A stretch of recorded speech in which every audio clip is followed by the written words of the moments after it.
Let's start with a regular pentagon of side length 1. You can draw this in your notebook.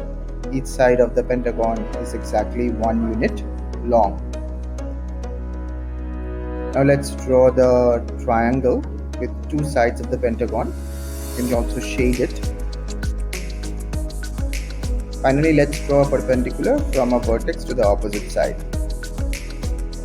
Now the area of the shaded triangle is 0.48 and the length of the height that we have drawn is 1.54. That's given. The question is, what is the area of the pentagon?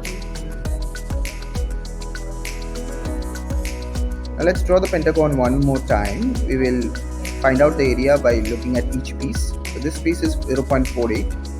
You can use symmetry to find out the exactly same looking piece from the other side.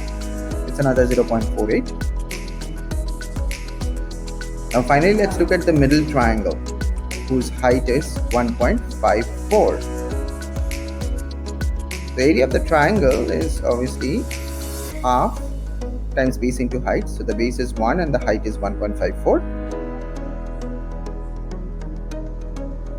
So we have all the pieces now.